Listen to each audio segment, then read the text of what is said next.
Romanos capítulo 3, versículos de 1 a 8, eu vou ler na NVI, diz assim: Que vantagem há então em ser judeu, ou que utilidade há na circuncisão? Muita, em todos os sentidos, principalmente porque aos judeus foram confiadas as palavras de Deus.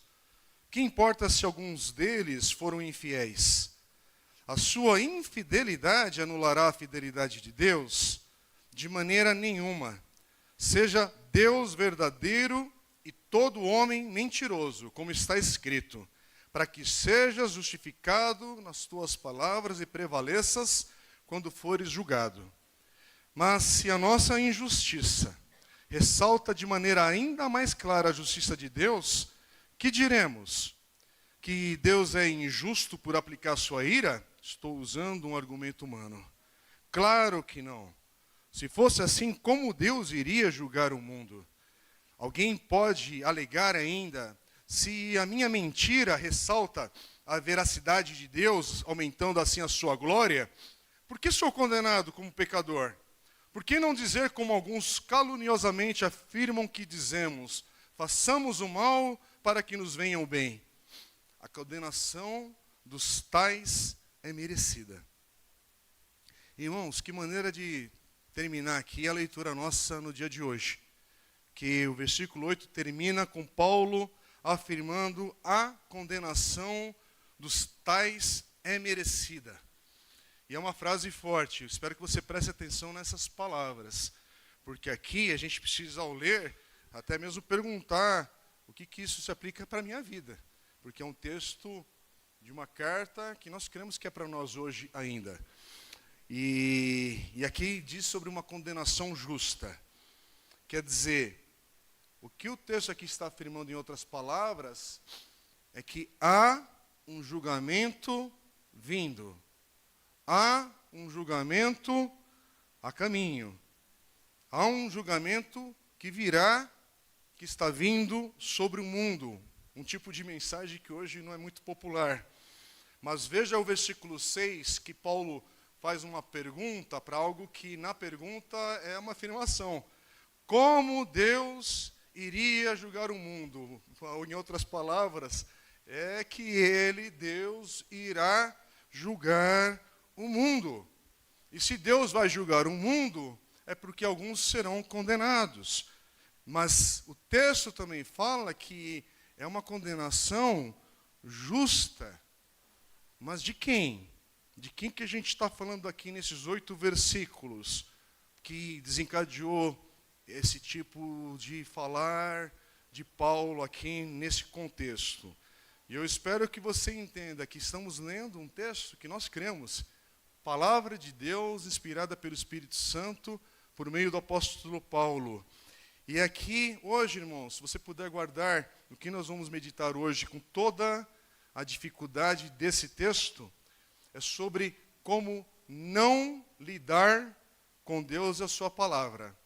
Porque é uma maneira correta de lidar com Deus e a sua palavra. Mas também tem uma maneira de não lidar com Deus e a sua palavra. E não faça isso. E é o que o texto aqui está repreendendo e falando. Então, nesse início de Romanos capítulo 3, você precisa lembrar, e se você depois desejar, as mensagens estão aí disponíveis para você ouvir, ou textos que a gente tem citado aqui para você poder ler e se aprofundar mais. Aqui é um breve momento de meditação, mas lembre-se que para chegarmos no capítulo 3, passamos já pelo capítulo 1 e 2, e no capítulo 2, versículo 25, Paulo argumenta ali que se um judeu, povo de Deus, se um judeu não segue a lei de Deus, ele diz que então a sua circuncisão já se tornou incircuncisão.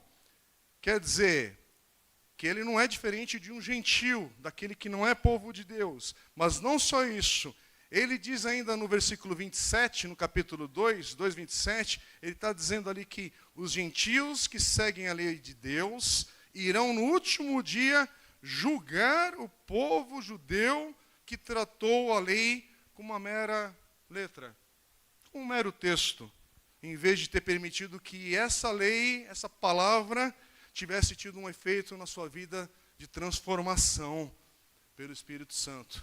agora no contexto do Novo Testamento. Então, o que Paulo está falando aqui, para deixar claro, desde o capítulo 2 e agora no capítulo 3 que a gente está entrando, ele está dizendo para o seu povo, para os judeus, o povo de Deus ali, o povo da aliança, porque estamos falando num tempo da história, local e data e localização geográfica. Eu tenho relido textos do pastor Francis Schaeffer, que é um pastor já falecido. Ele faleceu em 1980 e pouco de câncer, e esse homem, depois de C.S. Lewis, ou ao lado de C.S. Lewis, é considerado uma das maiores mentes cristãs do século XX. E os textos dele é de uma profundidade, mas de uma clareza absurda. E uma das questões que o pastor Francis Schaeffer batia com a clareza, essa definição de ler a Bíblia e saber que estamos falando de fato, história, espaço, tempo, localização. Não é ideia solta. Não é, eu estava comentando com a Dê dentro de um outro contexto, não é você subir no Monte da Transfiguração com Jesus e aí entrou num transe e suspendeu o tempo. Não, o Monte da Transfiguração de Jesus ali teve aquela experiência, e alguns apóstolos testemunharam, quando o texto ali sutilmente ainda continua, passou aquela experiência, ele cita que eles desceram do monte. A vida não estava suspensa no monte. O sobrenatural é agora. O sobrenatural é nesse momento. Elias ali e Moisés é agora, é hoje, é real. Não está dormindo, não está aguardando um transe. É uma questão da gente entender que o natural e o sobrenatural são verdades bíblicas para a gente interpretar o mundo de hoje. Neste agora, algo nas regiões espirituais estão acontecendo enquanto nós falamos e meditamos na palavra de Deus. Nós não conseguimos ver, porque se a gente visse, a gente era internado no mesmo momento, porque a gente não ia se sustentar, irmãos. É por isso que é complicado, crente que vê anjo em tudo quanto é canto, olha, dependendo do volume, se preocupe mesmo, é melhor eu tomar aquele remedinho, porque algo está fora do equilíbrio. O mundo sobrenatural, ele é assim, numa outra dimensão, mas essa dimensão, em Apocalipse, diz que é uma porta. Não é uma galáxia de distância, é uma porta, está aqui, está neste agora. É por isso que ao orarmos, a gente ora e repreende espíritos malignos que vêm contra os santos do Senhor para perturbar, para oprimir, mas não para possuir, porque você é templo do Espírito Santo de Deus. É por isso que aquele onde habita o Espírito Santo de Deus, não vai habitar um espírito maligno, mas o espírito maligno pode vir para oprimir, para nos pressionar. Inclusive, há textos no Novo Testamento que, quando você lê, espíritos malignos que provocavam enfermidade. E onde era espírito maligno provocando enfermidade, o que Jesus faz? Ele repreende, ele expulsa. Mas não é interessante que em outras ocasiões ele não cita isso. Porque nem toda doença é só maligna. Já pensou a loucura que seria? Tem doenças que é sinal da queda. E Jesus o que faz? Cura. Ele não expulsa o demônio. Então, preste atenção na leitura do texto e no contexto. E aqui a gente está num momento que Paulo está falando, num dado momento histórico, Jesus já ascendeu, Jesus já se revelou a ele na estrada de Damasco, ele teve a experiência da conversão, da transformação, de ser agora um apóstolo de Jesus Cristo, que ele perseguia, e agora ele é apóstolo. A vida transformou, e agora ele fala para o seu povo. E aí ele está falando aqui desse contexto, e aqui é um texto difícil, porque eles pensam que eles são especiais. E aí vamos indo no texto aqui, porque é muito rico o que a gente está lendo aqui.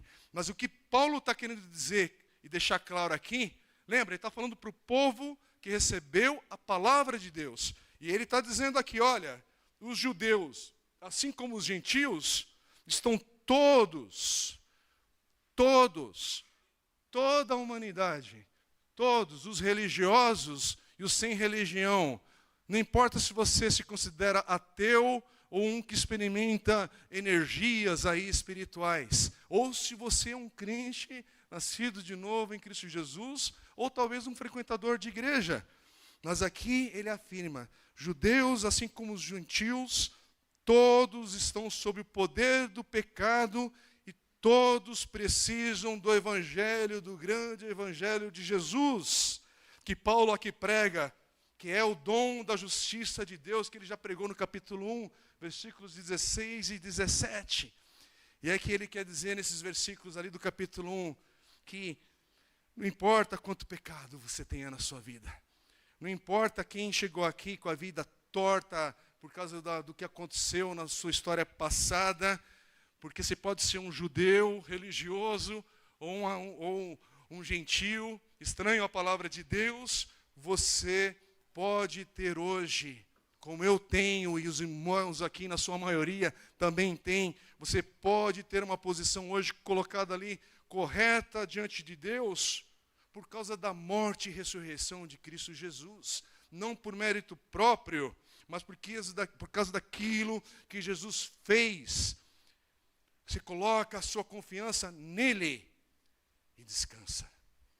Você coloca a sua confiança nele, e eu quero bater nessa tecla, porque a gente tem jovens, adolescentes, universitários, uma camada de gente aqui que já teve crise de fé, porque num determinado tempo da história, Jesus veio numa região geográfica, encarnou, se revelou, morreu, cumpriu as profecias passadas, ele cumpriu aquelas promessas que eram feitas no Velho Testamento, cumpridas agora em Cristo Jesus, e por causa da sua ressurreição, você pode crer, você pode descansar, e você pode confiar que ele cumpriu. Mas nesse cumprir, você foi salvo, justificado uma vez por todas. Mas todo aquele que está em Cristo Jesus, o processo e a caminhada de santificação na sua vida, dia a dia até o dia de Cristo, até o dia que ele irá glorificar a cada um de nós, numa experiência que ele, Jesus que ressuscitou, é o primeiro. Não é linda essa mensagem do Evangelho, meus irmãos? Então todo mundo aqui está nessa estrada. Todo mundo aqui que está em Cristo Jesus está caminhando em santificação. Deus está trabalhando, Deus está moldando, Deus está limpando, Deus está santificando.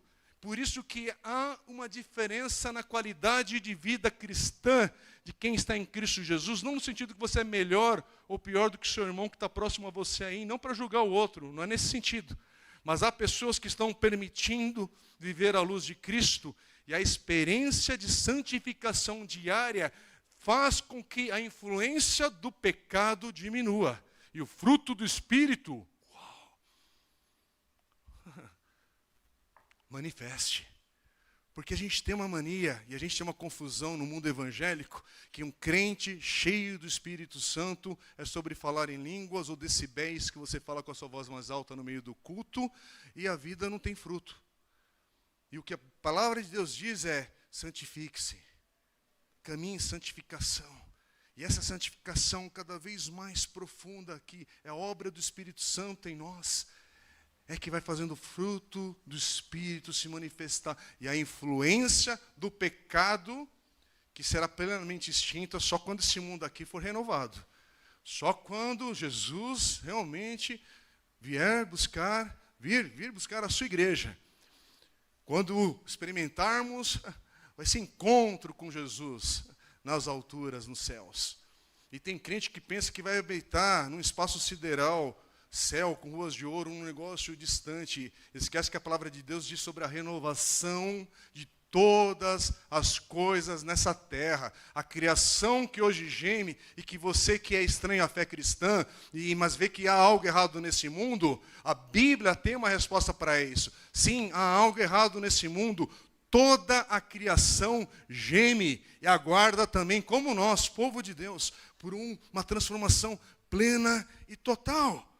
Então, fique firme no Senhor, Ele está trabalhando em nós. Mas aqui a gente está com esse ponto, porque há um pouquinho de confusão naquilo que Paulo está ensinando aqui, e esses judeus que têm naquela questão o Velho Testamento como sua palavra, a palavra de Deus que esse povo tinha, mas não está entendendo bem esse evangelho que Paulo está falando aqui. Como assim? Tanto judeu como gentios precisam do evangelho.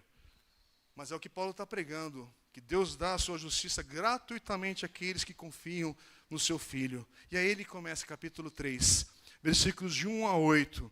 E aí ele diz algo que já vai ter contestação logo em seguida. Você percebeu?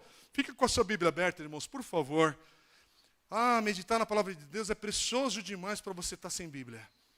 Meditar na palavra de Deus é precioso demais para você estar indiferente àquilo que é pregado. Estar diante da palavra de Deus é precioso demais. Não perca essa oportunidade. Me dói quando vejo irmãos aqui que está no mundo do WhatsApp na mente, uma mente distraída. Que pena. Mas, Senhor, fica firme, para a glória do Senhor. Mas abre a palavra de Deus. Aprende da palavra de Deus. Se alimente da palavra de Deus. Veja o que a gente está aprendendo daqui. Porque alguns judeus aqui vão contestar. Porque assim, como assim alguns judeus não são judeus? Como assim alguns gentios podem realmente ser o povo certo ali, dessa conta aqui? Minha cabeça está dando um tilt. Porque isso aqui levanta um problema. Espera aí, Paulo. Há um problema aqui. Você está falando então que Israel não tem uma posição especial diante de Deus como povo escolhido de Deus? Quer dizer, você está colocando em xeque o povo do Antigo Testamento, das Escrituras, os 39 livros ali que eles têm nesse momento aqui? E aí Paulo pergunta no versículo 1, que vantagem há em ser judeu ou que utilidade há na circuncisão? Ele faz a pergunta. E aí ele diz que os judeus, que podem ser julgados pelos gentios e vir a perecer por isso, e que os gentios também podem tornar-se verdadeiros judeus através de uma mudança de fé em Cristo Jesus, o Messias. Aí o que ele diz aqui? Então, qual que é a vantagem de ser judeu, então? Você não está colocando em xeque, então, as escrituras que nós temos como povo de Deus? E o versículo 2, olha, ele diz que há grandes benefícios, porque ele já começa de cara. Olha, há muita, em todos os sentidos. Ele responde, acalme-se. Né? Ele fala aqui. E aí ele diz na segunda parte aqui do versículo 2, principalmente porque aos judeus foram confiadas as palavras de Deus. E Paulo para aqui, porque ele tem uma lista aí para compartilhar. Ele vai falar mais sobre isso no capítulo 9. Olha o que ele vai dizer no capítulo 9. Aliás, ele vai dizer do capítulo 9 a 11 de Romanos, que Deus permitindo, lá em 2027 ou 2028 a gente chega lá. Mas estamos no capítulo 3. Né? Pela fé, Brasil, Hexa ou decepcionado de novo, né? Não vou falar disso, não. Né? Mas a gente vai caminhando com paciência nesse texto. Mas olha o que diz, dando um spoiler aqui, no capítulo 9, versículo 4 e 5. Sim, Paulo fala desse povo. Olha o que ele fala, falando sobre o povo de Israel. Ele diz assim, capítulo 9, versículos 4 e 5. Deles é a adoção de filhos, deles são a glória divina, as alianças, a concessão da lei, a adoração no templo e as promessas. Deles são os patriarcas, a partir deles se traça a linhagem humana de Cristo, que é Deus acima de todos, bendito para sempre. Amém. Mas ele menciona isso, tem uma vantagem aqui, eles têm a palavra de Deus, no texto que a gente está lendo hoje, não é?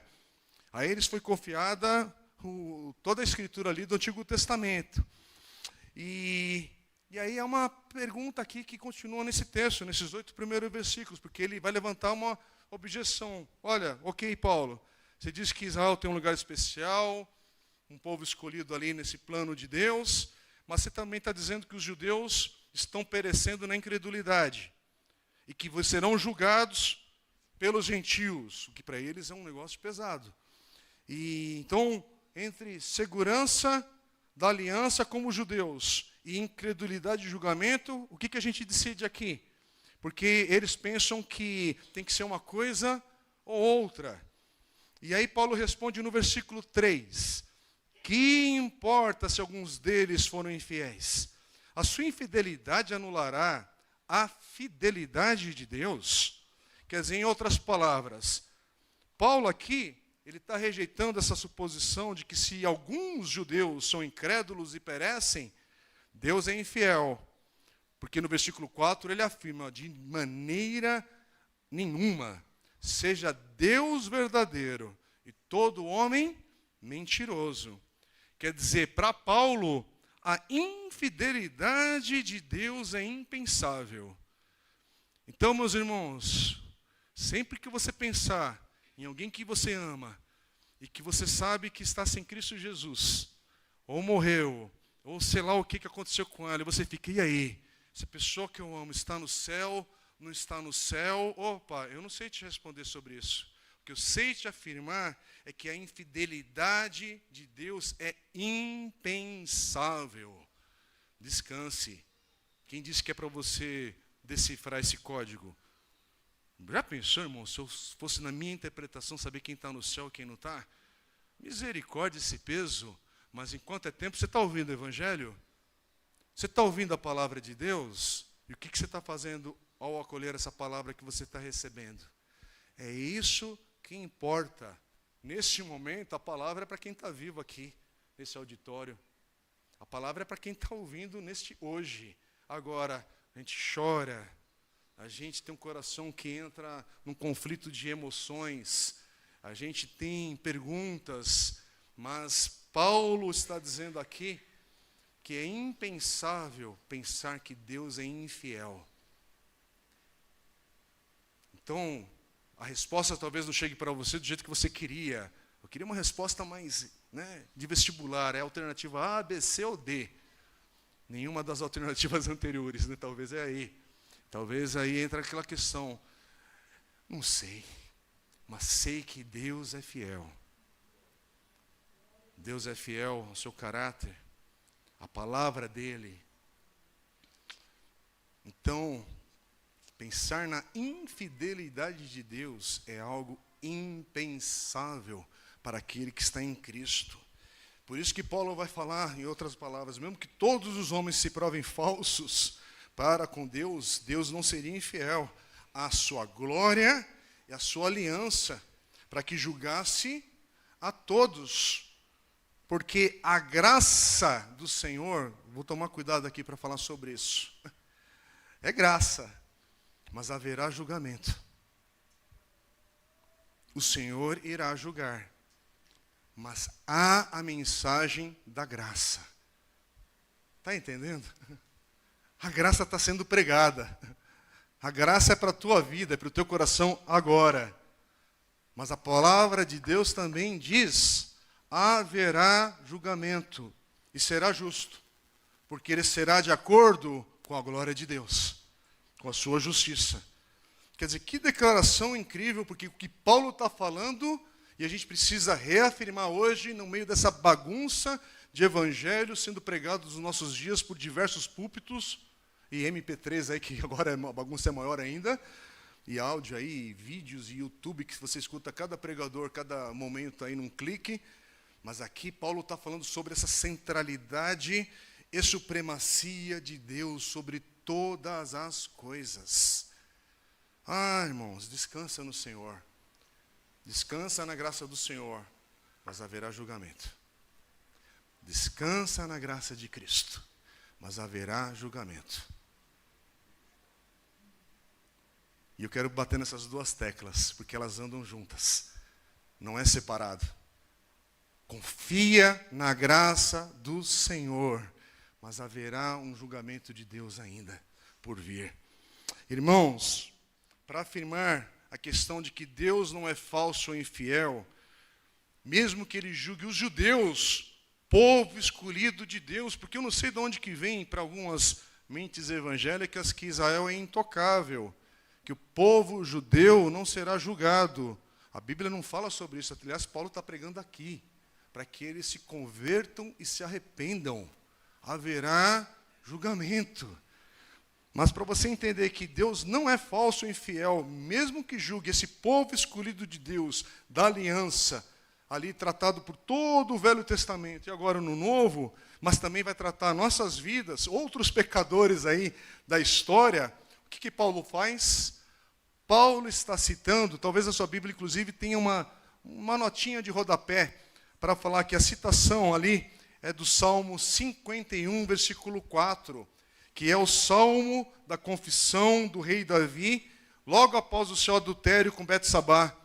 Davi, o grande rei de Israel, ele está aqui no contexto desse salmo, confessando o seu pecado, se arrependendo, e Davi diz nesse contexto aqui, ele diz assim, a Deus: contra ti, só contra ti pequei, e fiz o que tu reprovas, de modo que justa é a tua sentença, e tens razão em condenar-me.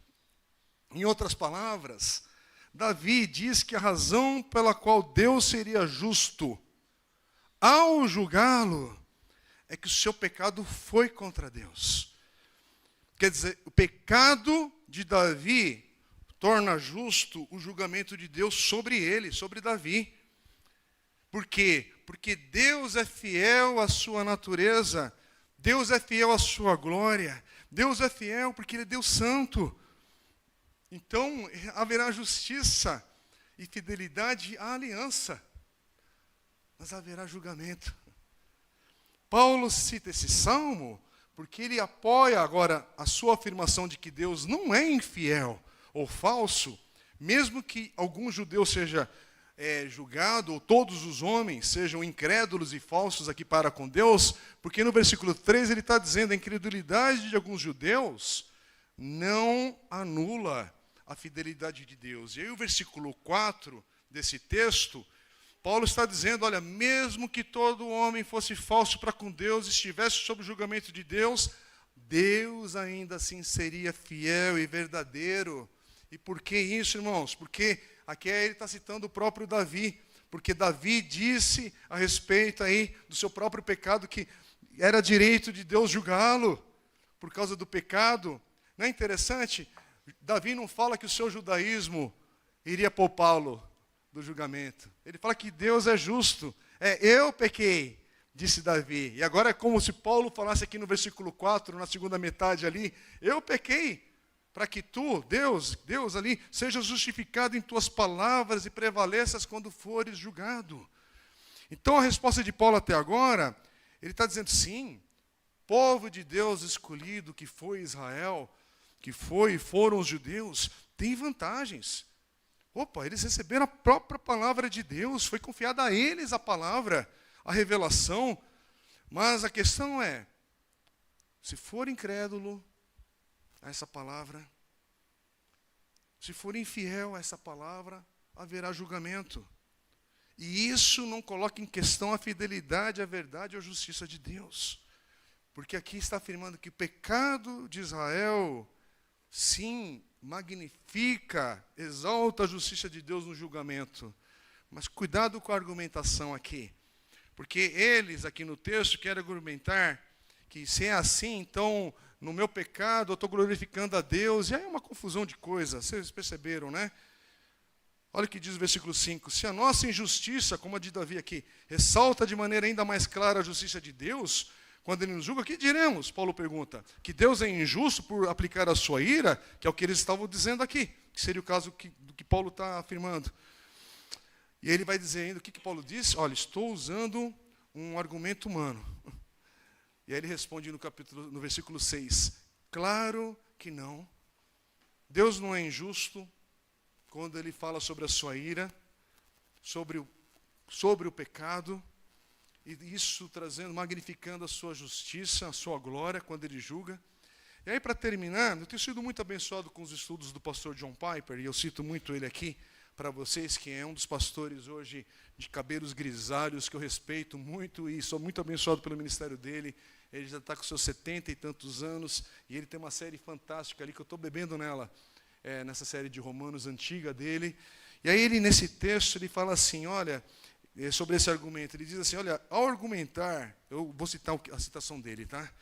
Ao argumentar dessa forma, Paulo poderia dizer, você se envolve em 3 contradições de suas próprias crenças. Primeiro, Deus não é injusto para julgar aquele cujo julgamento magnifica a sua justiça. Paulo diz no versículo 6, segunda parte, se fosse assim, como Deus iria julgar o mundo? Em outras palavras, uma de suas crenças mais queridas é que Deus julgará o mundo, falando sobre Paulo. Deus irá julgar o mundo, mas Ele não poderia julgar o mundo se esse seu sofisma fosse verdade, que Ele não pode condenar as pessoas se a condenação delas magnificar a sua justiça. Você sabe bem que Deus julgará o mundo, que a sua justiça será magnificada nesse julgamento. Essa é a sua primeira contradição. E aí ele vai citar aqui o segundo. Segundo lugar, Paulo diz algo como: você acha que estou mentindo agora, enquanto falo, estou pecando? Você pensa, se Deus me julgasse agora, seria justo? Ou será que a minha mentira sobre a verdade glorificaria tanto a Deus quando Ele me condenou, que Ele seria injusto e se me condenasse? Olha que confusão. Versículo 7, a segunda parte. O que Paulo diz? Alguém pode alegar ainda, se a minha mentira ressalta a veracidade de Deus, aumentando assim a sua glória, por que sou condenado como pecador? Olha uma armadilha de pensamento aqui. É querendo colocar Deus contra a parede, um jogo de palavras. E finalmente, terminando esses argumentos aqui, com base em toda essa posição que está sendo colocada aqui, o que é isso, o que é aquilo outro, para onde a gente está indo nesse texto? E eu disse para os irmãos, aqui é um texto difícil. Estou passando, assim, da maneira mais direta, né, nesse texto aqui, sem ir fundo. Mas vamos lá. Essa posição aqui é absurda, o John Piper vai falar. Podemos muito bem continuar pecando. Porque todo o seu ponto, está falando aqui sobre isso, né, é que o nosso pecado glorifica a justiça de Deus no julgamento e, portanto, não somos realmente pecadores, mas glorificadores de Deus. E, portanto, a salvo de sua ira. E aí, citando o versículo 8, agora que a gente terminou o texto de hoje de Romanos 3. Versículo 8. Por que não dizer, como alguns caluniosamente afirmam que dizemos, façamos o mal para que nos venha o bem? E aí o que acontece? Diante desse tipo de uso complicado e evasivo aqui que está acontecendo nesse texto, dessa teologia aqui bagunçada, Paulo diz o quê? A condenação dos tais é merecida. E voltando aqui para a gente terminar, Paulo está afirmando a condenação de judeus, a condenação de gentios, porque há justiça, haverá julgamento. E essas duas coisas não se contradizem. Foi aqui que a gente começou. E de quem são, então? Quem são aqueles que serão condenados aqui? Que a condenação é justa, diz o texto. Irmãos, aqueles que brincam com a palavra de Deus. Aqueles que brincam com a palavra de Deus. Cuidado. Eu vou bater nessa tecla, aqueles que brincam com a palavra de Deus. Nesse caso, pessoas que brincam com a palavra de Deus, tentando ver duas coisas verdadeiras na palavra de Deus, pensam que essas coisas não têm conciliação e negam que isso possa acontecer. Porque para eles é argumentar que Deus é fiel, Deus é justo, Deus é fiel à sua glória. Por outro lado, Deus julga seu próprio povo escolhido, os condena junto com o mundo gentil. Isso não pode acontecer ao mesmo tempo. Como assim? Que vantagem, então, em ser judeu? Qual a vantagem que o judeu teria? Ou o religioso teria, vamos dizer para nós hoje. E aí eles tentam rejeitar uma dessas verdades. Há um conflito no coração deles, um sofisma, um raciocínio complicado de jogo de palavras. E que eu quero te dizer, terminar como Paulo está falando aqui, para a gente orar com temor e tremor ao Senhor. Porque Paulo diz, a condenação deles é justa. Deles quem, irmãos? Uma exortação final para o nosso coração hoje. Daqueles que brincam com a palavra de Deus. Com aqueles que brincam com as palavras de Deus, ou com a palavra de Deus.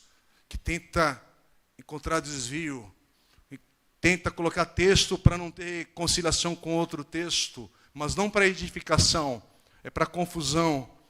E Paulo está falando, não brinque com a palavra de Deus. E uma exortação para a igreja e para mim também. Irmãos, há textos difíceis, esse aqui é um desses. E quem disse que a Bíblia não tem texto difícil? Hello? Novidade? Porque tem gente, olha, um texto difícil, não sou mais crente, não vou mais na igreja, porque encontrei um texto difícil. Bem-vindo ao clube de discipulado em Cristo Jesus, aprendendo a vida inteira e sendo transformado, tendo mais luz e entendimento e prosseguindo. e reconhecendo, Senhor, a palavra da tua salvação, o evangelho, boas notícias, é claro. A mensagem da salvação em Cristo Jesus é clara. Mas há textos difíceis. Há textos difíceis, irmãos. Por que você acha que há diferentes tradições evangélicas? Mas nós somos irmãos em Cristo Jesus. Porque nós estamos unidos naquilo que, no caso, a gente identifica como tradição evangélica, é essencial. Cremos na palavra de Deus como palavra de Deus. A Bíblia, as Escrituras que nós temos hoje, palavra inspirada de Deus, de capa a capa. Nós cremos na revelação das Escrituras, inspirada pelo Espírito Santo, que fala ao nosso coração ainda hoje. Nós cremos que Jesus veio, encarnou, viveu, pregou, anunciou o reino, entregou a sua vida no Calvário. Ele não foi capturado e forçado, ele entregou, deu, rendeu a sua vida e nós também o crucificamos. Como assim? É conjunto. Mas ele deu o passo primeiro. Ele se entregou, porque ele nos amou primeiro. Ele morreu. Data, história, local, geografia. Sim, talvez a gente vai ali na Israel, ainda não tive esse prazer. Quem sabe um dia, se esse mundo não acabar antes do jeito que estão as coisas. Mas gostaria muito de visitar Israel. Opa, por que não? Descobrir as coisas ali em loco. A única coisa que eu tenho um amigo que já visitou e morou em Israel, que ele fala, o problema é que você pode chorar no lugar errado, mas vale a pena ir, porque tem muita confusão ali nos locais. Então você não precisa ser tão radical assim, mas o local existe. O cheiro está lá. As estradas, as ruas estão ali. A geografia daquele local que a Bíblia fala, nesses livros aqui maravilhosos, escritos em diferentes épocas e contextos e autores, e todos apontando para a mesma mensagem de Cristo. E você falar que isso aqui é uma composição de homens, ô cabecinha, ou limitação de pensar, porque você, na verdade, está com cacuete de internet, ou de professor de história limitado, ou de um monte de coisa. Mas o contexto histórico da palavra de Deus é irrefutável. Basta você deixar a preguiça de lado e ir atrás das suas dúvidas, mas com humildade. Não com orgulho, porque Deus resiste ao soberbo. Mas olha com graça aquele que se aproxima com humildade da sua palavra. Estou terminando, meus irmãos. O que eu quero terminar nesse texto difícil que nós estudamos hoje é que sim, há textos difíceis, mas não brinque com a Bíblia. Não brinque porque, louvado seja Deus, não é a maior parte dos textos que são difíceis. É por isso que a gente está, inclusive, numa caminhada com a igreja. Irmãos, você está lendo esse devocionário que a gente começou em janeiro, e você pode se juntar a nós nessa leitura em qualquer momento, porque ao terminar, além de você ler um bom livro no ano todo, que é o que vai acontecer em dezembro, no dia 31, quando nós como igreja vamos finalizar essa jornada juntos, você vai ter tido uma visão panorâmica, mas olha, com muita profundidade de toda a Bíblia. E quem sabe você vai despertar para falar, não, agora eu vou ler o Antigo Testamento, eu vou entrar nessa jornada de desafio, de aprendizado. Há uns textos mais difíceis, mas eu vou perseverar. Quero ter essa visão geral. Estou 30 anos na igreja e só li. Preencha você. Ou já li, e glória a Deus por isso, não com orgulho. Outros estão chegando na fé agora, eu não sei que momento você está, mas a palavra de hoje é, não brinque com a palavra de Deus. Não brinque. Há textos difíceis, claro que há. A vida está tantas dificuldades que a gente também não responde. Aí você encontra uns textos difíceis. Irmãos, deixa eu contar uma coisa para quem é novo na fé. Você sabia que nós, com a teologia que nós temos hoje nas igrejas, nas denominações, a gente não concorda nem com a forma de fazer batismo. A gente tem dificuldade com isso. Aqui é uma igreja batista, a gente gosta de afundar na água. Mas nós somos irmãos dos presbiterianos. Não é primo, não, é irmão. Nós somos irmãos daqueles que têm uma outra tradição. Mas para que haja uma caminhada em harmonia, você está aqui na Igreja Batista hoje? Então, respeite a tradição que é pregada e ensinada, e vamos ter harmonia na caminhada. Amém? Ou você vai ficar em dúvida até o dia de Cristo Jesus e evitar o batismo porque, não, é que eu só gosto de 100 mililitros, como é que fala? 100 ml de água ali é o suficiente. Eu tenho... Por favor, passa pela água, seja batizado, testemunhe, entre na brebezeira da igreja, na questão só de importância na caminhada. Está na Bíblia? Não está, mas é a maneira como nós nos organizamos hoje em sociedade e com respeito ao Código Civil e de cuidado e um monte de coisa. Por isso que tem essas coisinhas. Mas, por favor, somos povo de Deus, porque nascemos de novo pelo Espírito. E dentro desse universo, todos concordam que há o batismo. Todos concordam que há a mesa do Senhor. O pão, o cálice ali para a gente testemunhar dessa aliança. Isso nos une. Todos creem no Pai, no Filho e no Espírito Santo. Então, dentro daquilo que hoje você já crê, você está caminhando em obediência? Esse que é o ponto, meu irmão. Eu já tive umas conversas aqui com alguns irmãos, com todo respeito e carinho. Tem umas perguntas que são, olha, isso aqui vai levar mais tempo para a gente conversar. Vamos ter que ir atrás de algumas coisas para rever, aprender. Mas dá para estar no culto, né? Dá para permanecer aqui, louvar a Deus com aquilo que a gente vai pregando e falando e compartilhando. Dá para prosseguir. Dá para aguentar para a próxima semana. Porque dá para você a palavra de Deus dia a dia. Orar dia a dia, perseverar e permanecer dia a dia, no dia da alegria, no dia da dor, no dia da fartura, no dia da escassez, no dia de um texto difícil e no dia que o texto é mais leve. Mas permaneça, fica firme, prossiga, não brinque com a palavra de Deus.